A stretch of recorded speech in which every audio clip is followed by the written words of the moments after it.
বর্তমান প্রজন্মকে মোবাইল থেকে দূরে রেখে সাংস্কৃতিক মনস্ক করে তুলবার লক্ষ্যে দিনহাটায় কিশোর সমালোচক ও অগ্নিযুগের যৌথ উদ্যোগে দিনহাটায় আয়োজিত হতে চলেছে সাংস্কৃতিক অনুষ্ঠান। শুক্রবার দিনহাটা প্রেস ক্লাবে সেই উপলক্ষে আয়োজিত হলো সাংবাদিক বৈঠক। সংশ্লিষ্ট ওই সংগঠনের পক্ষ থেকে প্রথম বর্ষের এই অনুষ্ঠানকে কেন্দ্র করে সাংবাদিক বৈঠকের আয়োজন করা হয়েছে। উদ্যোক্তারা জানিয়েছেন, বর্তমান সময়ে দাঁড়িয়ে ছাত্রছাত্রীরা মোবাইল মুখী, সেই অবস্থা থেকেই তাদের সাংস্কৃতিক মনস্ক করে তোলবার লক্ষ্যে এবং এই সাংস্কৃতিক চর্চাকে আরো বৃদ্ধি করার লক্ষ্যে এই ধরনের অনুষ্ঠানের আয়োজন করা হয়েছে। অঙ্কন প্রতিযোগিতা, কুইজ প্রতিযোগিতা, সঙ্গীত ও নৃত্য প্রতিযোগিতার আয়োজন করা হয়েছে বলেও আয়োজকের তরফ থেকে জানানো হয়েছে। জানা যায়, আগামী শনিবার অর্থাৎ 22শে মার্চ দিনহাটা মহারাজা নৃপেন্দ্রনারায়ণ স্মৃতি পাঠাগারে আয়োজিত হবে কিশোর সমালোচক ও অগ্নিযুগের এই অনুষ্ঠান। এবছরের মাধ্যমিক পরীক্ষার্থীদের দ্বারা তৈরি এই সংগঠন এই অনুষ্ঠানের আয়োজন করেছে বলে জানা গেছে।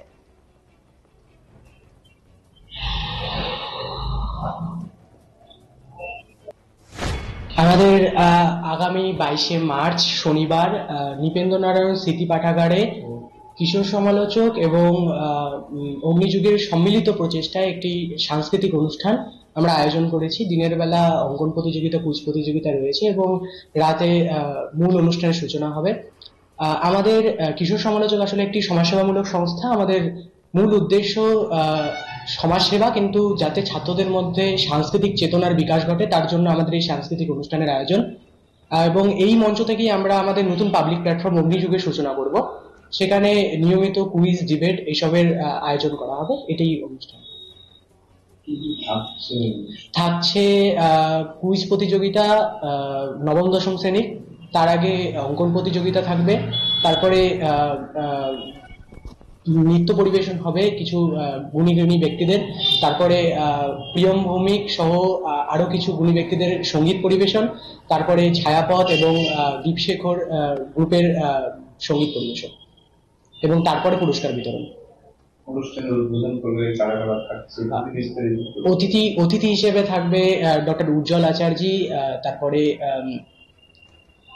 আরো যারা রয়েছে আমাদের অবশ্যই কিশোর সমালোচকের সদস্যরা, পার্থ চন্দ্র রয়েছে আর্টের স্যার, যিশু স্যার রয়েছে আর্টের। এতো এরা থাকবে।